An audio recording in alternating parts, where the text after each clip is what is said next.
আমি ওই ভদ্রমহিলাকে এই লাস্ট বার একটা কথা বলতে চাই। ওনার নাম আমি কোথাও নেই না, ওনাকে নিয়ে কোথাও কোনো কথা বলি না, বলতে চাইও না। কারণ দরকার নেই, কারণ আমি আমার লাইফে ভুল করছি ভাই। ওনার সাথে থাকাটা আমার ভুল, ওনার সাথে সম্পর্ক করাটা আমার ভুল। প্রতিবন্ধী ভাই বোন ভালে, মা বাবা ভালে, পুরো ফ্যামিলিরা ও একা সবকিছু করে। ওর প্রতি কেউ এরকম অন্যায় অবিচার করো না বাবা তোমরা।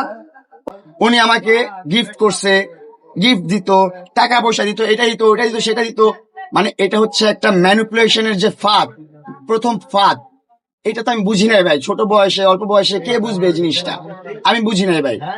আমি বুঝতাম যে সে একজন আমার একটা শুভাকাঙ্ক্ষী, সে আমাকে সাপোর্ট করে, সে ফাইন্যান্সিয়াল সাপোর্ট করতেছে, সে আমাকে মেন্টালি সাপোর্ট করতেছে, সে আমার সোশ্যাল মিডিয়াতে এসে ভালো ভালো কমেন্টস করতেছে, ভালো লাগতেছে। তখন আমার কাছে শুভাকাঙ্ক্ষী মনে হয়েছে আমার কাছে। ও তার কাছে যাইবো, তোমাদের কাছে তো আসে। আমি তো তোমাদের কাছে দিয়া দিছি যে আমার ছেলেরা তোমরা একটু দেখবা, ভালো মতো দেখবা। বাবা আমরা তো এখন অচলের মতো হয়ে গেছি, মনে করো ও একটা ছোট মানুষ হইয়া এত বড় একটা ফ্যামিলি চালাইতেছে, দায়িত্বটা নিছে। তোমরা একটু বিরত থাকো। একজনে তোমাকে বাবারে টাকা দিয়া সবকিছু হয় না। আজকে তুমি টাকা নিয়ে ধনিকের লিগে তুমি সুখী হইলা, আমাদের বদদোয়াটা তোমাদের শরীরে লেগে যাবো, তখন তুমি না, যারা এই সমস্ত টাকা পয়সা খায়, যারা এই সমস্ত টাকা পয়সা ফুটানি করে, তাদের ফুটানি বেশি দিন থাকে না। তারা দেখবেন তাদের সংসারে কোনো সুখ পাবে না, শান্তি পাবে না, বরকত পাবে না, রিজিক থাকবে না, কোনো কিছু থাকবে না। লাইফ ক্ষণিকের ভাই, আজ আছি কাল নাই ভাই, আজ মরলে কাল 2 দিন ভাই।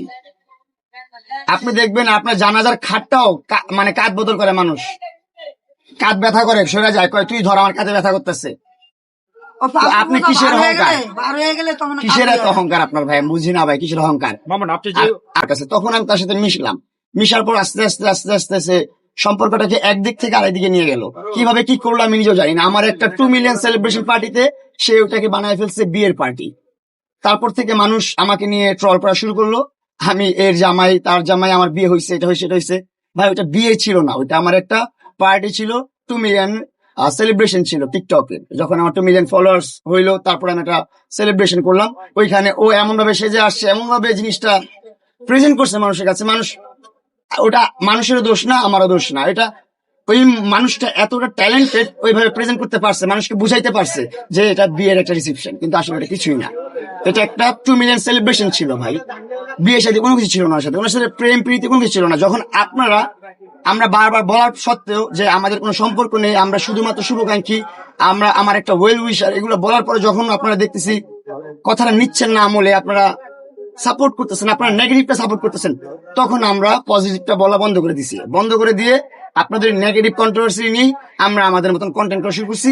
আমরা টাকা কামানো শুরু করছি অনলাইন থেকে, আপনাদের এই হাসিকে পুঁজি করে। এটা বাস্তব কথা। এই হাসিকে পুঁজি করে টাকা কামানোটা হচ্ছে লাইফে সবচেয়ে বড় বোকামি, সবচেয়ে বড় ভুল।